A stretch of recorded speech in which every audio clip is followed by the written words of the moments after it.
Կարող եք նշել ինչ փոփոխություններ են արված։ Ավելի կսազեր Անահիտին, որ շուրթերը ավելի փոքր լիներ։ Քթի հետ կապված կատարվել է պլաստիկ վիրահատություն։ Մեր ազգին բնորոշ չի այս ֆորմայով շուրթերը։ Ձախ հոնքի հետ կապված նույնպես ասիմետրիական հնարավոր է կատարել են թելերի միջոցով բարձրացում։ Տեսեք ստվերը շուրթերի հատվածում, իսկ այն նկարում չկա։ Նույնը քթի լայնությունը։ Հայկական շոու բիզնեսի 3 ամենաբնական մարդկանց։ Ունի արտահայտիչ շուրթեր, իր բնական շուրթերն են, Որոնք են այն միջամտությունները, որոնցից հիմնականում տղամարդիկ են օգտվում։ Միմիկական կնճիռների հարթեցումից, կոնտուրինգային փոփոխություններից շատացել են շուրթերի ասիմետրիայի շտկման։ Ինձ համար նորությունները բավականին հետաքրքիր, պետք է մենք էլ ուշադիր լինենք։ Որն է Հայաստանում ամենաթանկ պլաստիկ կամ էսթետիկ միջամտությունը։ Հայ աղջիկները երբեմն այն աստիճան են չափ անցնում, որ հետագայում դա շտկելը ավելի դժվար է լինելու։ Look and Face-ի այսօրվա թողարկումը տարբերվում է մյուսներից, քանի որ խոսելով լուքերից, ոճերից, մարդու արտաքին տեսքից մենք չէինք կարող շրջանցել ժամանակի ամենակարևոր թեմաներից մեկը՝ պլաստիկ միջամտությունները, պլաստիկ եւ էսթետիկ միջամտությունները։ Այսօր հյուրընկալել ենք Art Cosmet կլինիկայի ղեկավար Արթուր Սարգսյանին, որը վերջին տարիներին կենտրոնացած է էսթետիկ միջամտությունների մեջ եւ կանի բոլոր բացահայտումները ժամանակի ամենապահանջված միջամտությունների մասին։ Ողջույն Արթուր։ Ողջունում եմ։ Ինչպե՞ս եք։ Շատ լավ, շնորհակալ եմ։ Շատ ուրախ եմ, որ գտնվում եմ այստեղ։ Շնորհակալ եմ հրավերքի համար։ Ես էլ եմ շատ ուրախ, որովհետև թեմաները, որոնց մասին այսօր խոսելու ենք, շատ պահանջված են։ Եվ այդ թեմաների հետ կապված կան եւ կարծրատիպային մոտեցումներ, եւ երբեմն ոչ ճշգրիտ պատկերացումներ, հա։ Այսինքն մարդիկ ասում են պլաստիկ միջամտություն, էսթետիկ միջամտություն, բայց նույնիսկ չեն տարբերակում, որը կարող է վտանգավոր լինել, որը հակառակը խնամքի միջոց է կամ կարող է նույնիսկ օգտակար լինել, ինչ որ շտկումներ անել։ Ինչ են դրանք իրենցից ներկայացնում եւ որքանով են վտանգավոր առողջության համար։ Էսթետիկ եւ պլաստիկ վիրաբուժությունը իր հերթին բնականաբար հնարավոր է ունենան ռիսկեր եւ բարդություններ, բայց երբ որ պացիենտը դիմում է ճիշտ որակավորված եւ պրոֆեսիոնալ մասնագետի, ռիսկերը մինիմալից ցածր են լինում։ Երբ որ մարդիկ ասում են էսթետիկ, բնականաբար պետքա չհասկանալ դա վիրահատություն, այլ խնամքը դա իր հերթին արդեն ինձ համար էսթետիկ է, երբ որ պացիենտը իրեն խնամում է տարբեր կոսմետոլոգիական, ապարատային, ոչ ապարատային կամ ներարկումային, որը իր հերթին ներկայացնում է մաշկի վերականգնում եւ երիտասարդացում։ Պլաստիկ միջամտության ժամանակ օրինակ ավելանում է անզգայացում, մի շարք առողջական հարցեր են առաջ գալիս։ Էսթետիկ միջամտության դեպքում ամեն դեպքում քո մարմնի մեջ հայտնվում է օտար մարմին։ Սա իր մեջ ռիսկեր պարունակում է, թե ոչ, որովհետև մարդիկ հաճախ մտավախություն ունեն, որ դա իրենց առողջության վրա կարող է վատ հետևանք թողնել։ Էսթետիկ բժշկությունը Հայաստանում եւ ամբողջ աշխարհում օրեցօր զարգանում է եւ այնպիսի նյութեր է օգտագործվում, որը օրգանիկ է եւ ժամանակի ընթացքում կիսատրոհման հետևանքով, այսինքն օրգանիզմից, ինչպես որ ցանկացած դեղամիջոց, երբ որ մարդ ընդունում է, նույնպես այդ մեխանիզմով դուրս է գալիս օրգանիզմից։ Մենք հիմնականում էսթետիկ բժշկության մեջ օգտագործում ենք ֆիլերներ։ Բաղկացուցիչ մասը հիալուրոնաթթուն է, որը մեր օրգանիզմում կա։ Այսինքն օրգանիզմը որպես օտար մարմին չի ընդունում այդ պրեպարատը եւ ժամանակի ընթացքում օրգանիզմից այդ պրեպարատը դուրս է գալիս։ Մենք հաճախ տեսնում ենք, որ օրինակ շրթունքների ֆիլերային ներարկմանը ասում են պլաստիկ միջամտություն, որը իրականում էսթետիկ միջամտություն է, կամ հակառակը, հա, ասում են բոտոքս, որը իրականում բոլորովին այլ պրոցեդուրա է, ու կամ մի փոքր անհասկանալի պահ հանրության համար։ Հիմա մենք կարող ենք առանձնացնել, որոնք են պլաստիկ միջամտություններ, այն միջամտություններից, որոնք հիմնականում արվում են, որոնք են էսթետիկ միջամտություններ եւ որը ինչպես է կոչվում, այսպես մարդիկ վերջապես իմանան։ Տեսեք, պլաստիկ վիրահատությունները հիմնականում այն վիրահատություններն են, երբ որ կատարվում է ավելորդ մաշկի, ավելորդ ճարպի, աճառային հյուսվածքի կամ ոսկրային հյուսվածքի, օրինակ քթի դեպքում հեռացում։ հատում եւ հեռացում, որը իր հերթին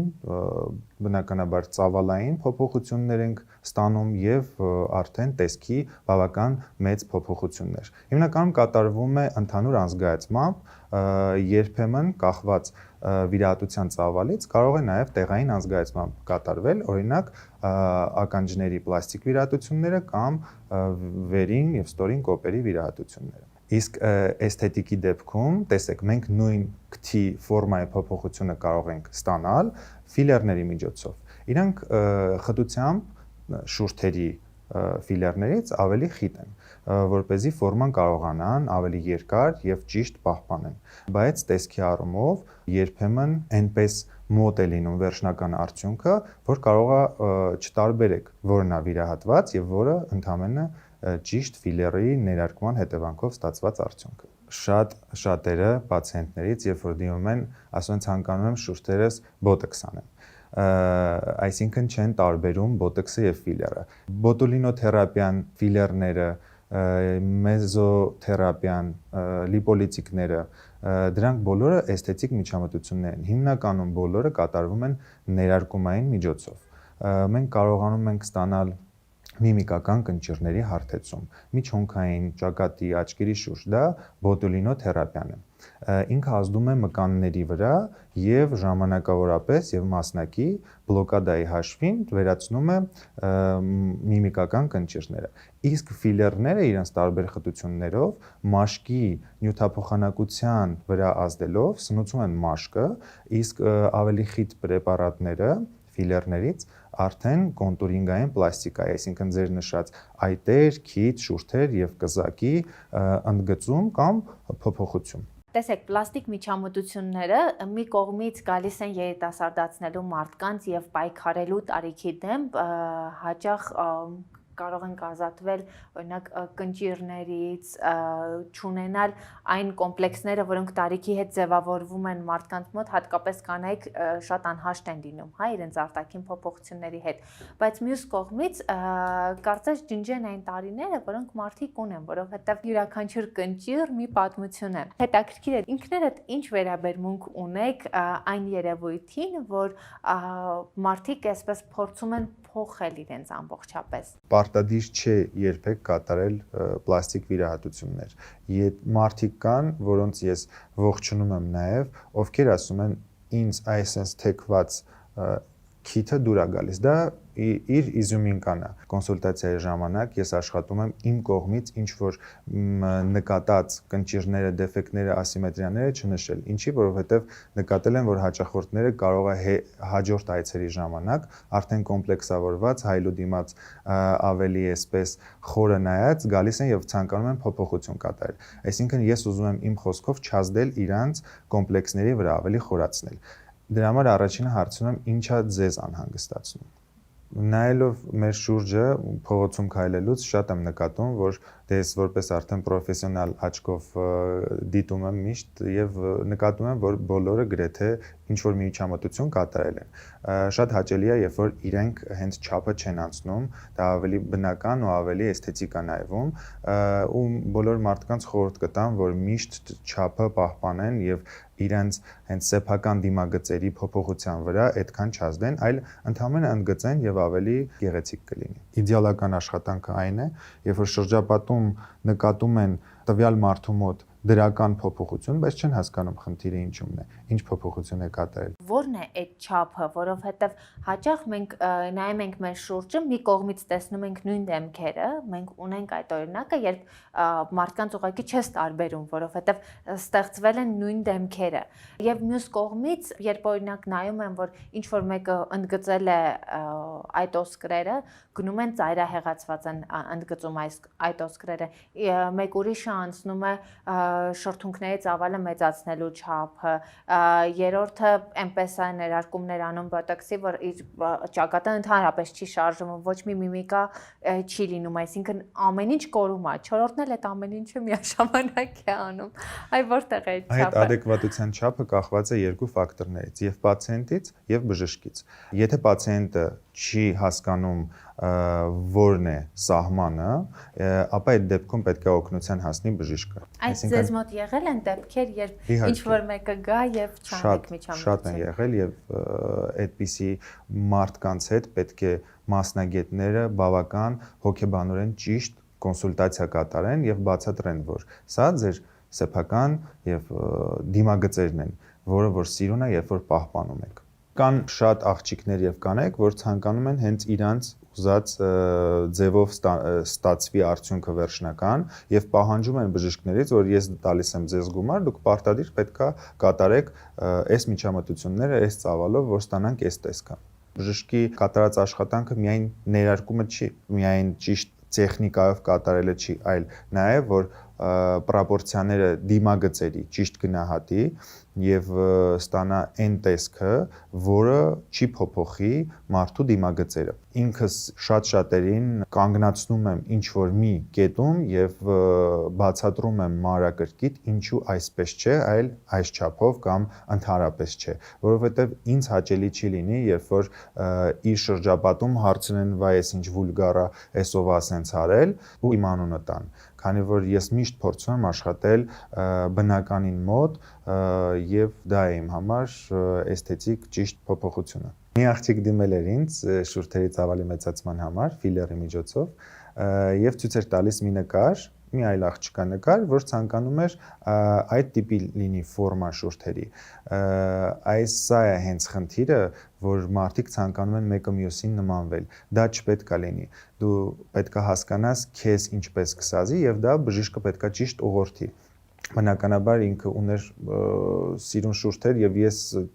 ոչ մի միջամտություն չկատարեցինք եւ բացատրեցինք եւ դրա փոխարեն կատարեցինք, ինչքան հիշում եմ, մաշկի, խնամքի մեկ այլ միջամտություն։ Երբեմն մենք տեսնում ենք օրինակ շուրթերի ծավալի մեծացման դեպքում, որ մարդիկ չափն անցել են։ Ես իհարկե բժշկական առումով չեմ տիրապետում եւ գուցե սխալվեմ, բայց երբեմն լինում են մարդիկ, որոնց ես նայում եմ եւ ինձ թվում է, որ 4-5 մլի ներարկում է արված։ Գուցե դա մի անգամից չի արվել, աշճանաբար են հասել այդ տարբերակին, բայց այդպիսի մեծ տարբերություն կա։ Ձեր կարծիքով կա ներարկման առավելագույն չափ, որը չպետք է անցնել, որովհետեւ եթե քո բնական շրթունքները նույնիսկ շատ բարակ են, դա հետագայում չի սազի քո դիմագծերի հետ, որովհետև ամեն դեպքում մենք, եթե նույնիսկ 1 միլիով ինչ որ չափը փոխվում է, դա մի բան է, բայց երբ մի քանի միլի անընդհատ պարբերաբար ավելանում է եւ շուրթերը շատ են մեծանում, ամեն դեպքում մենք բնությունից ունենք այն դիմագծերը, որոնք սիմետրիկ են իրար հետ։ Միգուցե մեր աչքին գեղեցիկ լինեն, գեղեցիկ չլինեն, բայց ամեն դեպքում բնությունը հավանաբար ավելի կատարյալ է, քան մենք կարող ենք փորձել դա դարձնել։ Իրականում մեր հայ աղջիկները երբեմն այն աստիճան են չափը անցնում, որ հետագայում դա շտկելը ավելի դժվար է լինելու։ Տեսեք, եթե հատուկ ֆիլերները նախատեսված են ինչ-որ ժամկետով, եթե անցնում է այդ ժամկետը ու կրկնվում է էլի ճիշտ չափականակով, ապա խնդիր չի առաջանա։ Ճիշտ չափականակը մի չափականակ ավելին է, թե նույն չափականակը։ Դա շատ ինդիվիդուալ է։ Ինչքան ներարկում կատարվի, քանի որ պետք է դա որոշվի կոնսուլտացիայի ժամանակ, աղջիկները երբեմն իրենք են ստիպում բժշկին, որ կատարվի եւս մեկ այցով կամ նույն այցին մի որոշակի ավել քանակով ֆիլեր, որը հետագայում այնպիսի խնդիրների կարող է առաջացնել, ինչպես էլաստիկության խանգարումն է, այսինքն անցնում է ժամանակը ֆիլերի պահպանման եւ մաշկը արդեն չի կարողանում վերականգնել իր հին ֆորմային։ Ֆիլերը ունի կուտակային էֆեկտ։ Ինչ որ տոկոսային չափականակով ամեն անգամ կատարելուց անցնում է 8 ամիս 1 տարի, ֆիլերը ամբողջությամբ չի ներծծվում։ Դա պետք է պացիենտը հաշվի առնել։ Եվ հաջորդ անգամ արդեն կարող է բժիշկը կատարել 80%-ը, 70%-ը, այնպես որ էլաստիկության խանգարում չառաջանա։ Հետաքրքիր է կարծիք կա, որ հակառակը ամեն հաջորդ անգամ պետք է մի քիչ ավելի մեծ չափականակ լինի։ Հենց դրա պատճառով էլ խնդիրները առաջանում են։ Իսկ եթե մարդն ուզում է հրաժարվել ֆիլերից, արել է, փոշմանել է, ինչ տարբերակներ կան։ Կա հատուկ ֆերմենտ, կոչվում է հիալուրոնիդազա, այդ ֆերմենտը չեզոքացնում է պրեպարատը եւ վերականգնում է նախկին տեսքին։ Եթե մարդը չի դիմում չեզոքացման համար, այսինքն որոշակի տոկոսը միշտ մնալու է իր օրգանիզմի մեջ։ Հնարավոր է տարիներ շարունակ պահպանվեն, այսինքն չկա այդպիսի հետազոտություն, թե ինչքան կպահպանվի, բայց կարծում եմ մոտավորապես 4 տարի, 5 տարի կարող է 1-ից 3% պահպանվի։ Նույն շրթունքների ներարկման դեպքում տարբեր տարիքում դրանք տարբեր էֆեկտիվություն ունեն։ Օրինակ, երբ մարդիկ մեծանում են տարիների հետ, ինչպես հասակը, հա, ասում են նստում է, այդպես էլ շրթունքների ֆորմայի փոփոխություն է լինում եւ ավելի հասուն տարիքի մարդիկ ունենում են կարիք նախկին տեսքը վերականգնելու։ Այս առումով հետաքրքիր է Հայաստանում որքանով են դիմում, որովհետեւ մենք սովոր ենք, որ Հայաստանում կանայք համարում են, որ իրենք մինչեւ 35 լավ 40 տարեկան են երիտասարդ։ Դրանից հետո կարծրատիպ կա, որ այլևս սկսում են իրենց չհետևել կամ շատ քիչ տոկոսն է սկսում հետևել արտաքին տեսքին։ Ես եթե անկեղծ շատ ճիշտ եմ գտնում, որ հենց այդ տարիքում սկսեն ինչ որ միջամտություն կատարել, այսինքն հենց դա է խնամքը, դա է էսթետիկան, որ վերականգնում ես նախկին տեսքը։ Չկա ինչ որ լուրջ փոփոխություն, բայց կա տեսքի վերականգնում։ Պացիենտները դիմում են մաշկի, ճիշտ նշեցիք, տարիների հետ մեկտեղ մաշկը ձեռք է բերում ճմրթվածություն, կնճռոտվածություն, որը չի ունեցել 25 տարեկանում։ Դա շատ ճիշտ է վերականգնել ֆիլերի միջոցով ճիշտ չափականակով։ Իսկ ինչ վերաբերվում է հայկական կարծրատիպերին, գնալով վերանում են կարծրատիպերը եւ մենք ունեցել ենք հաճախորդներ, որոնք իրենց մայրիկներին են բերել, տատիկներին են բերել, սկեսուրներին են բերել։ Իսկ ինչ խնամքի միջոցներ կան, թեկուզ բնական, ոչ միջամտություններով, որոնցով կարելի է ուշացնել այդ կնճիռների արտահայտումը, որովհետև ի վերջո այդ ամենը խնամքի արդյունք է։ Խնամքի տարբեր պարագաներ կան, տարբեր կոսմետիկաներ կան, նաև հայկական արտադրությունն է արդեն իր շեշտը դրել այդ ուղղվածության վրա, նույնիսկ կան հատուկ մերսումներ, կան փիլինգներ, որը ոչ ներարկումային է, ոչ էլ պլաստիկայի հետ է կապված, որը բավական էֆեկտիվություն ունի, եթե նաև կոմբինացնում են։ Կախված է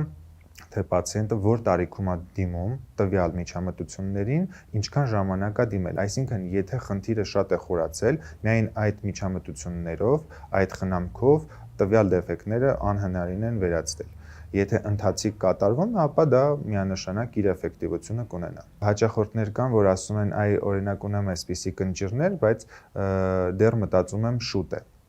Բայց առաջացել են բավական խորը կնճիռներ, ուղղակի ինքը կարող է քաշվել իր տարիքից, որ շրջապատում կիմանան, որ ինքը այս տարիքում արդեն սկսել է նման միջամտություն կատարել։ Իրականում, եթե խնդիրը ավելի խորանում է, կնճիռը ավելի խորանում է կամ ինչ-որ մի դեֆեկտ, դա վերականգնելը հետագայում էլ ավելի դժվար է լինում եւ փուլային։ Խոսեցիք նաև կոսմետիկ միջոցների մասին, մենք աղջիկներս հաճախ լսում ենք, որ կոսմետիկա օգտագործելը ծերացնում է մաշկը, խոսքս մեյքափի համար նախատեսված կոսմետիկա օգտագործելու մասին է, հետաքրքիր է իրականում կա նման հակացուցում, եթե բժշկական տեսանկյունից նայենք, թե ոչ։ Չկա այդպիսի հակացություն, ուղղակի աղջիկները պետք է հաշվի առնեն շատ օգտագործելու դեպքում մաշկը չի կարողանում այնպես կարելի կոպիտ ասած շնչել։ Ամեն օր օրինակ տոնային քսուկ օգտագործելը կարող է բերել այդպիսի խնդրի։ Իմ կարծիքով չէ։ Ու նշեցիք, որ եթե օրինակ նկատում եք ծակոտիների լայնացում եւ այլն, հնարավոր է խնդիր զարգանա, բայց վիզուալ դու չնկատես։ Ինքը միանշանակ կարտահայտվի։ Ուղղակի կոսմետիկան հնարավոր է ել ավելի խթանի, որ արագ արտահայտվի եւ դեֆեկտները արդեն տեսանելի կլինեն։ Մեյքափ հանգիստ կարող եք օգտագործել։ Մյուս միջամտությունների հետ կապված, տեսեք, Հայաստանում ամենատարածված մյուս միջամտությունը երևի թե քթի վիրահատությունն է, նույնիսկ հումորի է, հա, վերածվել, որ Իմ քիթը շատ լավ էր ամեն ինչ, պարզապես միջնապատի խնդիր ունեի ու ես ինքս այդ հումորի մի մասն էի կազմում, մինչև վերջերս բացահայտեցի, որ ես էլ ունեմ այդպիսի խնդիր։ Ինչն է պատճառը, որ մեզ մոտ մարդկանց զգալի մասը ունի միջնապատի խնդիր եւ շնչելու խնդիր։ Արդյոք սա օրգանիզմին հատուկ խնդիր է, թե հայերի օրգանիզմին հատուկ խնդիր է։ Գենետիկ ֆակտորը մեծ դեր ունի, իսկ աղջիկները կոմպլեքսավորվում են քթի ծայրի եւ սապատի հատվածում գորբիկ ասվածը, որ հիմնականում շատ են ասում, այդ թեքվածությունից եւ բարձրությունից ցանկանում են որպեսզի ավելի կոկիկ քիթ ունենան եւ շնչառությունը զուգահեռ ցանկանում են շտկել։ Պլաստիկ միջամտությամբ արդյոք հնարավոր է լիարժեք վերականգնել շնչառությունը, որովհետև տարբեր բժիշկներ ունեն տարբեր մոտեցումներ եւ օրինակ կա կարծիք, որ եթե միջնապատը ունի թեքություն, վիրահատությունից հետո կարող է նորից վերադառնալ իր թեք դիրքին, որովհետև արդեն այդ թեք դիրքին է սովոր։ Եթե օրինակ կան խեցիների խնդիր, նույնիսկ վիրահատությունից հետո հնարավոր է ինչ որ ժամանակ հետո խեցիների խնդիր կրկին ի հայտ գա, այսինքն ստացվում է, որ վիրահատությունը լիարժեք լուծում չի դառնում։ Այո, բայց պլաստիկան կարող է կատարվել առանց միջնապատի շտկման եւ նույնը միջնապատի շտկումը կարող է կատարվել առանց արտաքին պլաստիկայի։ Մեզ մոտ հիմնականում երկուսը մեկում են անում, դրա համար ես հարցը տալիս եմ։ Հնարավոր է ֆակտորները շատ տարբեր են եւ պացիենտի մեղավորությամբ եւ բնականաբար բժշկի մեղավորությամբ եւ գիպսի կամ ինչ որ կտեղադրեն ֆիքսատորը, հա, բայց որ վերականգնվի այն տեսքին, ինչը որ նախկինում եղել է զուտ ժառանգական տեսանկյունից, կարծում եմ դա միֆ է, ընդամենը հնարավոր է թեքվածությունը առաջանա այդ ֆակտորներից ելնելով։ Ամեն դեպքում կարող է նորից թեք դառնա քիթը։ Ռիսկ կա։ Խնդիրներ կարող են առաջանալ 5-ից 10%-ի մոտ ցանկացած միջամտությունից հետո նույն խեցիների վերացումից հետո նույն քթի միջնապատի կամ արտաքին պլաստիկայի ժամանակ դրանց ֆակտորները առաջացման այդ ռիսկի շատ տարբեր են լինում, այնպես որ ցանկացած պացիենտ եթե միտք ունի դիմել նման միջամտության, ապա այդ ռիսկերը պետք է հաշվի առնի պարտադիր։ Նման խնդիրներ հաճախ առաջանում են նաև բժշկի սխալի պատճառով։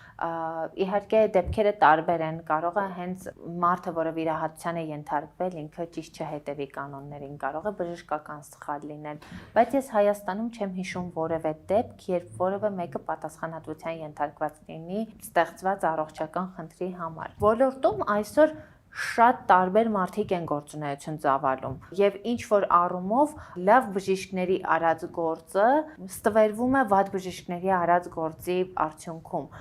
Եթե օրինակ լինի պատասխանատվության մեխանիզմ, որքանով սա կխթանի, որպեսզի մեր դաշտը շատ ավելի առողջ լինի։ Բոլոր բժիշկները, եթե տեսնում են իրանց աշխատանքը, արդյունքը ինչ որ մի բան այն չի, իրանք անվճար կշտկեն եւ հարկ եղած դեպքում ինչ որ կոմպենսացիա իրանց կողմից կտրամադրեն, դա այդ հարցը այդպես լուծվում է։ Շատ քաղաքավարի եւ ճիշտ։ Կարծում եմ դատական process-ների դեռ հայերը չեն հասնելու մոտակա մի քանի տարիները, քանի որ փոխադարձ հարգանքը եւ շփումը դեռ մենք պահպանում ենք, որը որ շատ գնահատելի է։ Բայց առողջությանը վերաբերող հարցը արդեն փոխադարձ հարգանքի հարց չէ, չէ՞։ Բայց նաև եթե դու վստահում ես քո բժշկին ու հաշվի ես առնում այն ֆակտորը, որ ամեն դեպքում հնարավոր է ռիսկ, որ ինչ որ մի թեթև քթի թեքություն առաջանա միջամտությունից հետո, ճիշտ է որ դիմես կրկին նույն բժշկին։ Իմ կարծիքն է դա։ Ըստ ձեզ ոլորտը Հայաստանում որքանով է զարգացած պլաստիկ եւ էսթետիկ միջամտությունների։ Այնքան է զարգացած, որ հայ բժիշկներին դիմելիությունը մեծացել է Ռուսաստանից, Եվրոպայից, Ամերիկայից եւ դրա հաշվին զարգացել է բժշկական туриզմը։ Դրա հաշվին զարգանում է Հայաստանը, նաեւ ընդհանուր туриզմը։ Իսկ հետաքրքիր գնային առումով, եթե համեմատականներ տանենք նույն Ռուսաստանի, ԱՄՆ-ի, Եվրոպայի միջև, Հայաստանում տոկոսային առումով, հա, որքանով է ավելի մատչելի կամ ավելի թանկ։ Բնականաբար ավելի մատչելի է, բայց համատական կարգով Հայաստանից այլ երկրներում 2-3 մինչև 5 անգամ թանկ վիրահատում են տարբեր երկրներում, բայց տեսնելով արդեն բժիշկների արած աշխատանքները մարդիկ նախընտրում են գան որպես տուրիստ եւ նաեւ գան եւ վիրահատվեն եւ նաեւ շահում են գնի մեջ եւ նաեւ վայելում են Հայաստանի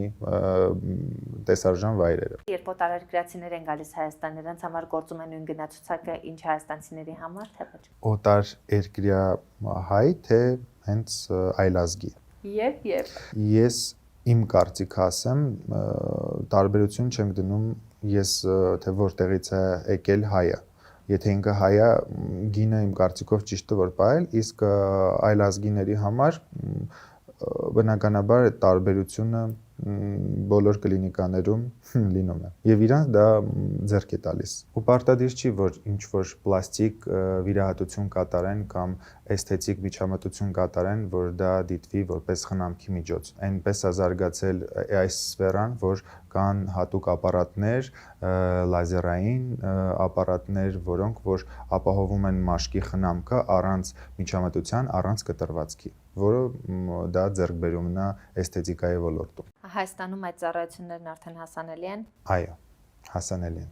Դեցեք մենք խոսում ենք անընդհատ միջամտություններից, սա կարելի է անել, նա կարելի է անել ու խոսում ենք դրանց հակառակ էֆեկտից, այսինքն մենք ունենք երկու կողմը։ Մի կողմից դա կարելի է օգտագործել որպես խնամք, մյուս կողմից դրա հակառակ կողմում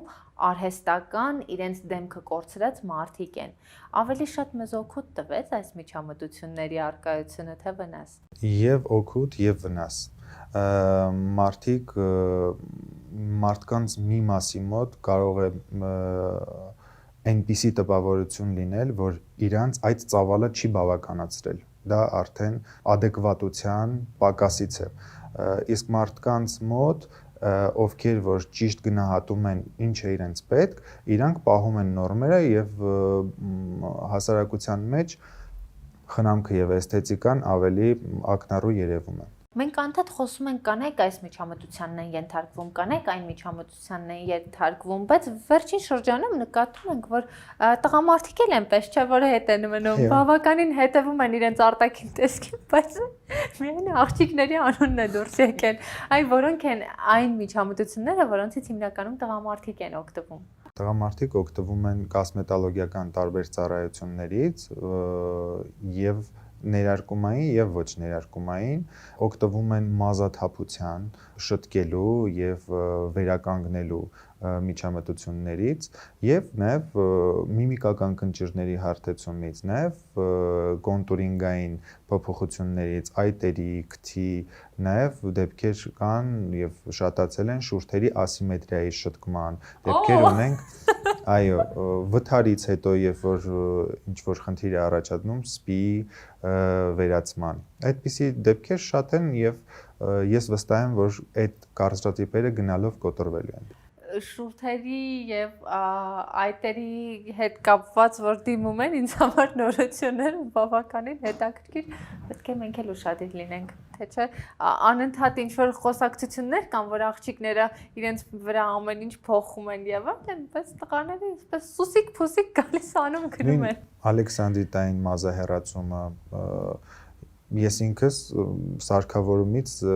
մի ամիս առաջ եմ օգտվել, առաջին անգամ եմ կատարել, բայց շատ գոհ եմ, որ նախկինում մտածում էի, որ երբեք չեմ կատարել այտերի հատվածում, բայց ինձ այս պահին ավելի հաճելի է, երբ որ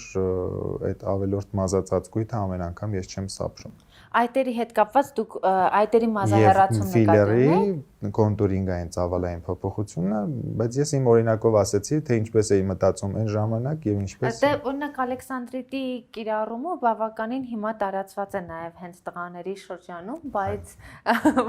որ ֆիլերն օգտագործում կներեք։ Նաեւ քթի դեպքում են օգտագործում։ Շուրթերի դեպքում էլ են օգտագործում։ Ձեզ համար հիմա զվարճալի է, բայց 2 տարի հետո դուք արդեն նորմալ կնայեք դրան, որովհետև ինչի՞ չէ, տղամարդիկ էլ ունեն խնամքի կարիք, միայն կանայք եւ աղջիկները չեն, որ պարտադիր հենց իրանք կարող են իրենց թույլ տան այդ միջամտությունները։ Ես ձեզ վստահեցնում եմ։ Կապրենք երկու Կապրենք, կտեսնենք։ Ապագայի վրա երբեք վստահություն չես կարող ունենալ, իհարկե կան դեպքեր, երբ որ ինչ-որ միջամտությամբ խնդիր է վերածվում, սպի է, ինչպես դուք նշեցիք, վթար է, խնդիր է առաջացել, խոսքս այդ մասին չէ, բայց անկեղծ չեմ պատկերացնում, որ ինչ-որ տղա գնա շուրթերի ցավալի մեծացման կամ այդ օսկրերի ընդգծման։ Դա բնածին կարող է լինել եւ մարդը պարտավոր չէ որ ամբողջ կյանք այդ ասիմետրիայով ինքը տարապի կոմպլեքսավորվի, որովհետեւ տղամարդիկ նույնպես կարող են ունենան կոմպլեքսներ, որից հնարավոր է ձերբազատվել։ Շատերն ասում են, որ Հայաստանում մենք ավելի շատ ենք գնում դեպի արհեստական արտաքին, քան օրինակ արտերկրում, բայց այս բոլոր միջամտությունները մեզ թելադրեց նախ Հոլիվուդը, հետո այդ ամենը ադապտացավ Հայաստանում, սկսեցին հայ դերասանները, դերասանուհիները, երգիչ, երգչուհիները, որոնք ավելի շատ են էկրանին, իրենք կիրառել այդ ամեն ինչը եւ թելադրել, բայց երբ կարծում են, որ Հայաստանում այդ ամեն ինչը ավելի շատ է կիրառվում, քան արտերկրում, սա արդարացված կարծիք է, թե ոչ։ Այո, քանի որ ունեմ Ֆրանսիայից հաճախորդներ, որտեղ համեմատած Հայաստանում մարդկանց կարծրատիպերը այնտեղ ավելի բարձր է։ Այնտեղ իրանք կամաչեն, որ իրենց շրջապատում իմանան իրենց միջամտությունների մասին։ Դա ընդունված չէ իրենց երկրներում։ Հետաքրքիր է, երբ նայում եք մարդկանց, օրինակ, հա, ես հիմա ձեր դիմաց նստած եմ, վիզուալ չեք սկսում կորեկցիայի ենթարկել դեմքը։ Ամենա դժվար պահն է ինձ մոտ, որ դա չցույց տամ, այսինքն ցույց չտամ, որ ես ռենտգեն եմ անում, թե ինչ կարիք կա, ինչ ծավալներով, ոնց պետքա փոփոխել ու ինչ էտապներով պետքա հասնենք այդ արդյունքի։ Բայց ես որքան գիտեմ, ձեր կինը պլաստիկ եւ էսթետիկ միջամտությունների չի դիմում։ Ոչ։ Ինչու՞։ Էսթետիկ միջամտությունների կարելի ասել խնամքի տեսանկյունից դիմում եմ։ Օրինակ մենք երբ որ ծով էին գնացել Եգիպտոս եւ այնտեղ արևայրուք ստանալու համար ես պրոֆիլակտիկայի համար խորհուրդ տվեցի Էլենին, որ կատարենք բիորևիտալիզացիա, որը նախ սնուցում եմ մաշկը եւ չի թողնում, որպեսզի առաջանան արևի ճառագայթի հետևանքով այդ լաքաները, պիգմենտացիա, եւ Էլենը սկզբից դեմ էր, բայց հետո համոզվեց եւ կարելի ասել հաստատ երկրորդ անգամ ինքը կկրկնի այդ միջամտությունը։ Հաճախորդները որպես իմ կին Էլենին հարցնում են ու մտածում են, թե Էլենը ինչ-որ միջամտություններ է արել ու Էլենը հեռախոսի մեջ այնքան են հարցրել, որ պահում է մի նկար, իր փոքր ժամանակվա 5 տարեկան նկարը, որ բոլորին ցույց տա, որ նույն քիթն են, նույն շուրթերն են։ Իդեպ մենք այսօր բացահայտեցինք բժիշկ Արթուր Սարգսյանին, բայց դուք Արթուր Էլեն Զույգին հավանաբար կհիշեք իրենց խենթ ամուսնության առաջարկով, որովհետև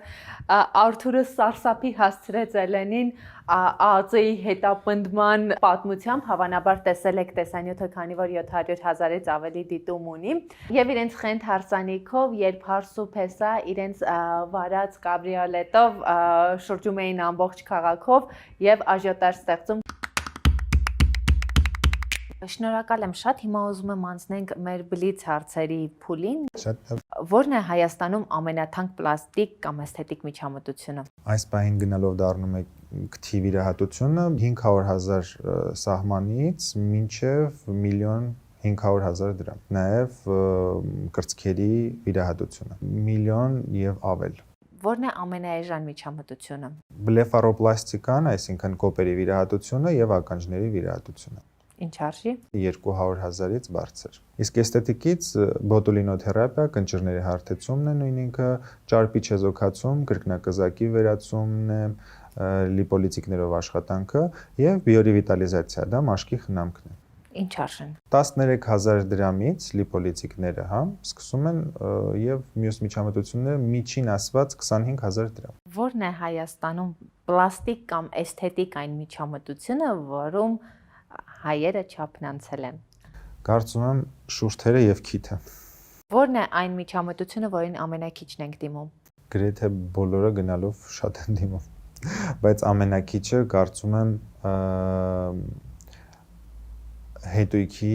իմպլանտավորումը։ Որն է այն ուղղությունը, որ կուզեիք Հայաստանում ավելի զարգանար, բայց այս առումով դեռ քիչ զարգացած է։ Իմ կարծիքով պլաստիկ վիրաբուժությունը Հայաստանում բավական լավ զարգացած է, այսպես չեմ կարող գտնել մտքովս չի անցնում այնպիսի մի վիրահատություն, որը մտածեմ, որ հայ բժիշկները կարող է թերանան կամ չի կատարվում։ Պլաստիկայի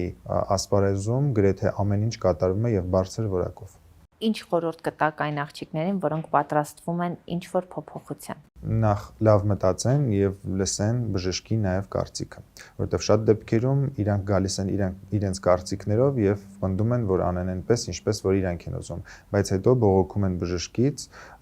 որ ինչու չկանխեցիք, ինչու չասեցիք, որ ինձ օրինակ դա չի սազի։ Ինչ խորհուրդ կտաք այն աղջիկներին, որոնք ամեն տարի ինչ-որ փոփոխություն են անում։ Եթե խոսքը վերաբերվում է չափի մեջ, ապա խրախուսում եմ։ Ամեն տարի հնարավոր է չափի մեջ անել փոփոխություն։ Իսկ ամեն ամիս կախված դեպքից, բնականաբար, ամեն ամիս դա արդեն կախվածություն է, կարծում եմ, պետք չէ այդպես ֆիքսվել, պետք է կատարել ընդամենը ճիշտ մասնագետների մոտ եւ ճիշտ նյութերով, իսկ լավ նյութերը իրանք էֆեկտը երկար են պահպանում։ Ավելի լավ է այցելել պլաստիկ վիրաբույժի թե հոգեբանի։ Իմ կարծիքով պետք է հաճախել այնպիսի լավ բժշկի մոտ, որը եւ հոգեբան է եւ հոգեբան մասնագիտությամբ չէ, բայց հոգեբանական այդ խորհուրդները կտա եւ կկատարի իր ճիշտ աշխատանքը։ Շնորհակալ եմ շատ, հիմա անցնում ենք հաղորդման 3-րդ փուլին, թեև հաղորդումը մի փոքր տարբերվում է մեր մյուս թողարկումներից, բայց ես փորձել եմ պահպանել մեր փուլերը եւ այս փուլի համար առանձնացրել եմ հայտնի մարդկանց լուսանկարներ, որոնց կանեի դուք կնայեք եւ կփորձեք ասել, թե ինչ միջամտություններ են արված։ Փորձենք։ Կարծում եմ, որ տարբեր միջամտություններ կատարել եմ, բայց ինչն եմ ես գնահատում եւ հավանում, որ այս պայդրությամբ ինձ համար որևիցե վուլգար բան չեմ տեսնում։ Այսինքն պահպանվել է քթի ֆորմայից, շուրթերի տեսքից, այտերից, բնականաբար հաշվի առնելով, որ սա պրոֆեսիոնալ նկարած նկար է, եւ հնարավոր է ինչ որ դետալային կամ ֆիլտրի հետևանքով փոփոխություններ, բայց ամեն դեպքում հենց այս նկարով կարող եմ ասել, որ ինձ դուր է գալիս ընդհանուր հարմոնիկա դեմքը։ Կարող եք նշել ինչ փոփոխություններ են արված։ Կարծում եմ քթի հատվածում, շուրթերի, մի փոքր այտերի եւ շատ չնչին կարող է կզակի։ Իսկ մաշկի խնամքի հետ կապված այս պայդրությամբ հաստատ չեմ կարող ասել, որովհետեւ նախ տարբեր կոսմետիկայով ծածկած կարող են լինել տարբեր կնճիռները։ Կարծում եմ շուրթերի տեսանկյունից մի փոքր ինձ համար անբնական են, որովհետեւ մի փոքր բնական փայլը կորած է։ Կարող է սա ժառանգաբար է այսպես շուրթերի ֆորման, բայց կարծում եմ, որ ինչ որ փոփոխություն կատարված է։ Բնական փայլը կորած է, ինչ Այսինքն, նկատի ունեք։ երբ որ ծավալապես չափից մի փոքր թեկուզ ավել շատ է ներարկվում, կատարվում, ֆիլերը պետքա տեղակայվի, չէ՞։ Այդ տեղակայվելու հետևանքով հարթվում է մաշկի շրթունքի հատվածում կնճիռները։ Դրա համար ամբողջական է փայլը դառնում։ Քանի որ շրթունքներին նաև շրթներ կա, դա չի ծածկում։ Եթե կա, ապա հնարավոր է ծածկի։ Էլի ընդհանուր դիմագծերը շատ հարմոնիկ են, բնական են եւ որևիցե անբնական բան ես չեմ տեսնում եւ փոփոխությունները ճիշտն ասած Մարինկայի չեմ հիշում նախկինում մի քանի տարի առաջ, որ ասեմ ինչա փոփոխվել։ Եթե հաստատ նկար լինի դոյի պոսլե, հա, 4 տարի կամ 5 տարի առաջվա նկար եւ այս նկարը ավելի հեշտ կկարողանայի ասել, թե ինչը հնարավոր փոփոխված։ Եկեք հենց հիմա փորձենք փնտրել Մարինկայի հին լուսանկարները եւ հասկանանք։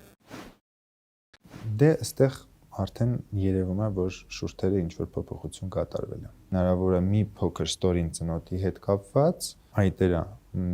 ամբողջությամբ կարելի ասել նույնն են, քթի հետ կապված էլ կարծում եմ էլի այնտեղ զուտ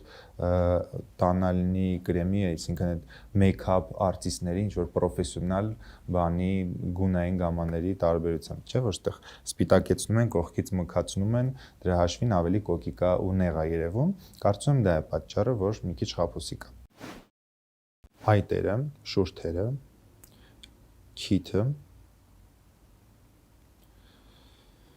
քիթը եւ ստորին ծնոտի հատվածով նախկինը չեմ հիշում։ Էլի հնարավոր է արխիվով գտնենք համատականի համար։ Սա 2011 թվականի լուսանկար է։ Չէ, ամեն դեպքում կարծում եմ քիթը կատարված է, շուրթերը եւ այտերը։ Կարող է եւ սա լինել նաեւ քաշի տատանումից, որովհետեւ երբ որ գենետիկորեն տվյալ մարդու մոտ արտահայտված է այտային հատվածը եւ ինքը քաշ հավաքելուց այտերը ընդգծվում են, դա չի նշանակում, որ ինչ-որ միջամտություն պարտադիր արված է։ Բնականաբար քաշի տատանումից դեմքի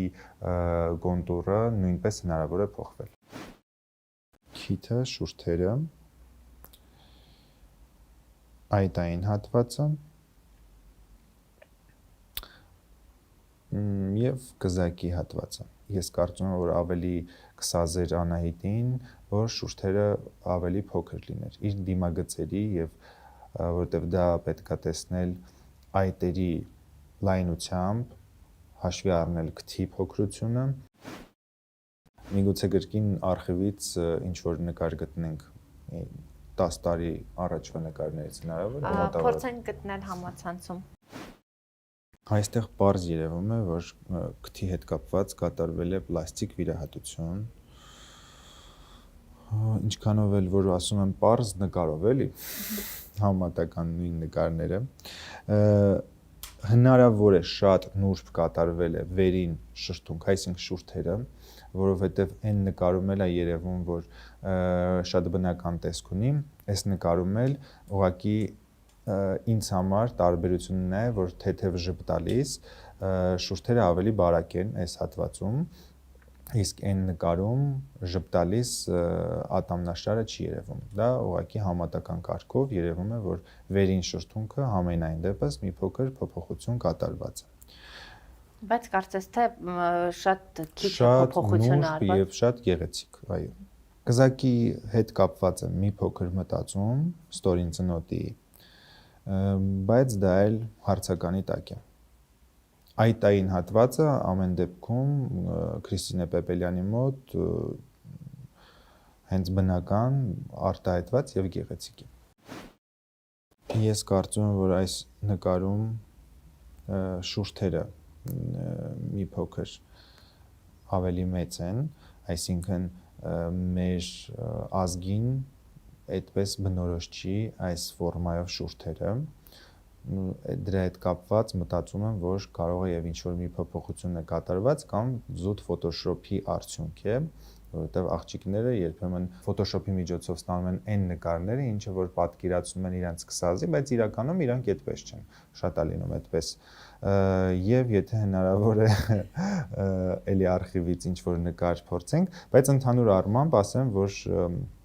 դիմագծերը բավական նուրբ են, պահպանված էլ ընդհանուր պրոպորցիաները եւ ամեն ինչ կարծես թե հարմոնիկ է այս նկարում։ Շուրթերի հետ կապված կարծում եմ շտորին շրթունքը մի փոքր ավելի փոքր եթե լիներ, ավելի սիրուն կլիներ։ Հիմա արխիվային լուսանկար Արխիվային եթե կլինի, ավելի ճիշտ համեմատություն կլինի։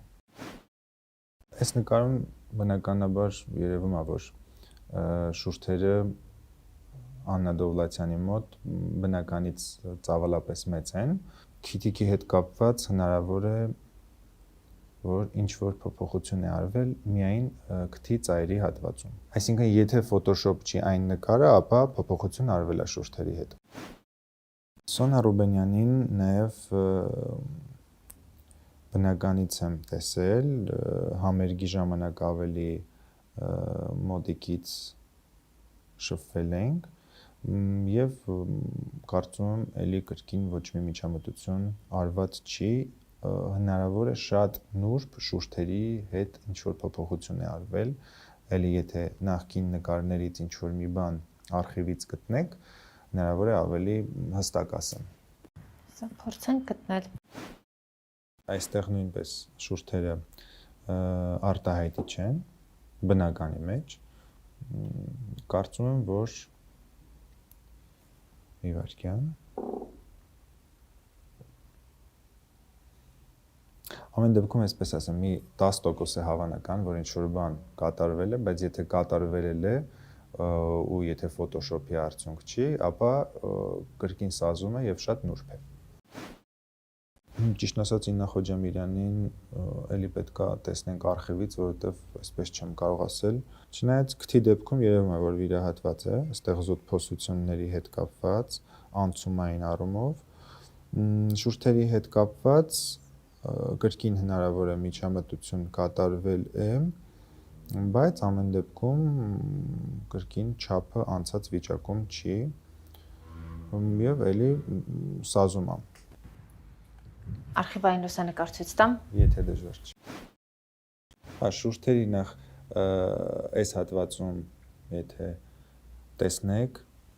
տեսեք ստվերը շուրթերի հատվածում։ Տեսնում եք, իսկ այն նկարում չկա։ Նույնը քթի լայնությունը, ընդհանուր քթի ծայրում հաստատ փոփոխություն ա եղել նեղացում, քթի ծայրի նեղացում, որտեղ բարձրությունը չնայած այս նկարում բնականից էլի սիրուն էր։ Ընդհանուր սիրուն է եւ համահունչ։ Շատ լավ, շնորհակալ եմ շատ։ Հիմա անցնում ենք մեր հաղորդման վերջին փուլին, եթե սովորաբար հայտնի հյուրերը ինձ մոտ առանձնացնում են հայկական շոու բիզնեսի 3 ամենաոճային մարդկանց, այս անգամ որոշեցի, որ դուք առանձնացնեք հայկական շոու բիզնեսի 3 ամենաբնական, միևնույն ժամանակ արտահայտիչ դիմագծեր ունեցող հայտնի մարդկանց։ Առաջինը իմ մտքին գալիս է Դիանա Մալենկոն, միշտ իրան դիմագծերը ինչքան տեսել եմ նույնն են եւ համ կարելի ասել արտահայտիչ է ամեն ինչ, բայց նաեւ բնականի սազում է իրան ու ինչքան տեսել եմ այդպեսին են կարծում եմ որ ոչ մի միջամտություն չի կատարել։ Իրինա Այվազյանը նույնպես ունի սիրուն դիմագծեր, արտահայտիչ են, բայց ինչքան ես իրան այս ընթացքում տեսել եմ, ոչ մի միջամտություն չի կատարել ու այդպես էլ կարծում եմ որ բնականից իրան տրված է։ Էթերի Ոսկանյանը նույնպես ունի արտահայտիչ շուրթեր, բայց որը նրան սազում է ու կարծում եմ դա ամեն ինչ իր բնական շուրթերն են եւ նաեւ այսպես որ հիշում եմ նաեւ ուներ սիրուն քիթիկ։ Շատ լավ, շնորհակալ եմ շատ։ Կարծում եմ մեր հետևորդների համար հետաքրքիր զրույց ստացվեց, հուսով եմ նաև օգտակար։ Ձեզ էլ եմ շատ շնորհակալ, կարծում եմ մենք ճիշտ ինֆորմացիա եւ դրական կլինի մեզ հետևորդների համար։ Եթե ինչ կներեք, որ ավել անկեղծացա, դա իմ սուբյեկտիվ կարծիքն էր, որովհետեւ ես չգիտեմ իրականում ինչա կատարվել, ամեն դեպքում կարծում եմ մեր զրույցը ստացվեց։ Look and Face նախագծի շրջանակում այսօր հյուրընկալել էինք ArtCosmet կլինիկայի ղեկավար Արթուր Սարգսյանին, որը մասնագիտացած է էսթետիկ միջամտությունների հարցում։ Իսկ դուք շարունակեք հետևել մեզ։